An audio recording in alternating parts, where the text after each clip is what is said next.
This is the Good Neighbor Podcast, the place where local businesses and neighbors come together. Here's your host, Sophia Yvette. Welcome to the Good Neighbor Podcast. Are you in need of a dojang? Well, one might be closer than you think. Today, I have the pleasure of introducing your good neighbor, Marai Langlois with Frisco, Taekwondo, America. Marai, how are you? Good. How are you? Good. Now, we're excited to learn all about you and your business today. Can you start off by telling us a little bit about your company? Yeah. So Frisco Taekwondo has been here. This November will be its 15th year. So since 2010, we're located here on the corner of 423 and Main Street, and we serve families from all over Frisco, Little Elm, and Prosper. But we really love being in this Frisco community. So we truly thrive in teaching. We start at 4 years old and we go all the way through adults. And so we have all different types of age ranges and experience levels.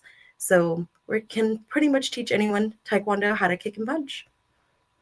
Wow. Now, how did you originally get into a business like this?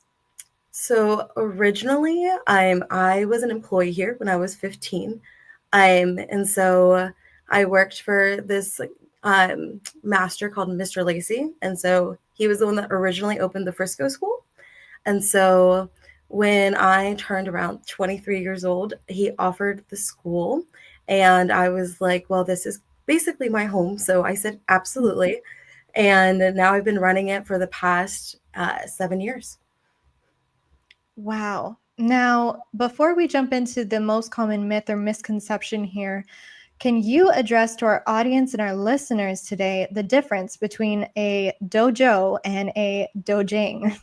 So dojo is the Japanese term for where people train in karate, and then dojang is for Taekwondo because it's coming from Korea. So a lot of people ask what's the difference between karate and Taekwondo? And the big difference is that karate originated in Japan, and that's where a lot of martial arts came from. So Taekwondo did have some influence from karate, but Taekwondo came from Korea. And so we do a lot more kicking because Taekwondo originated from people kicking people off of horses. That's why we have high kicks. So that's why there's a little bit of a difference in the styles of martial arts. Wow. Now, what is the most common myth or misconception in your industry besides that one?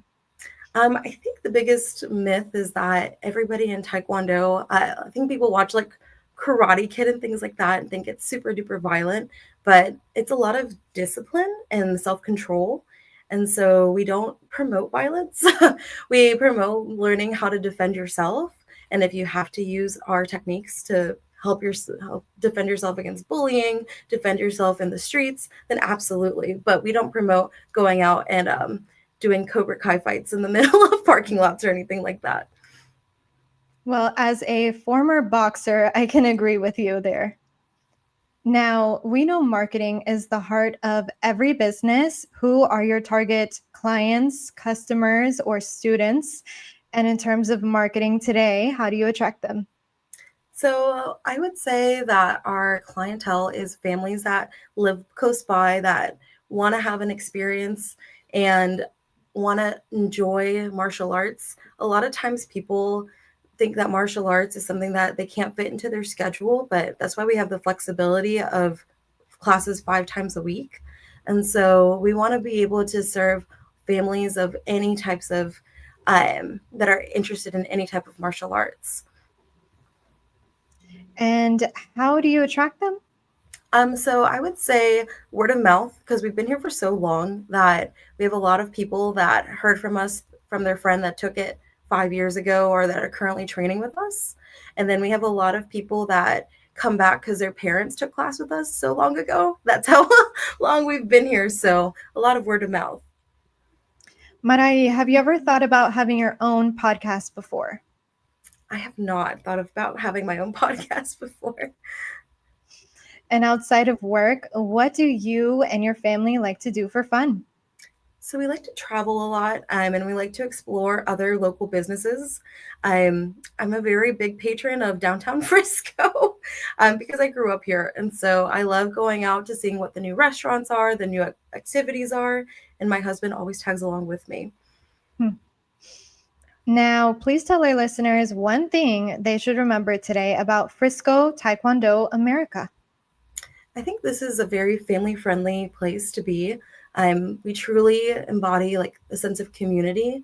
It's not just a studio for people, it's a home for a lot of people. And a lot of people train here for not just to get their black belt, but beyond that too. Now, what our listeners really want to know today is where can they go to learn more about Frisco Taekwondo America? So you can go to our website, friscotkd.com, or give us a call at 469-362-8700. We also have a Facebook page and an Instagram page where you can give us a follow, and we post a lot of different content. And so you'll be seeing a lot of Halloween content today. Well, Marai, any final words of wisdom you would like to share with our listeners today? If you're thinking about starting your journey in Taekwondo, it's never too late to start, and it's not too early either. It's definitely a martial art that can be adjusted to everybody, and it's so fun to watch people grow. So if you're interested, please give it a try. Well, Marai, I really appreciate you being on the show today. We wish you and your business the best moving forward. Thank you so much. Thank you for listening to the Good Neighbor Podcast. To nominate your favorite local businesses to be featured on the show, go to gnpfrisco.com. That's gnpfrisco.com. Or call 469-221-9345.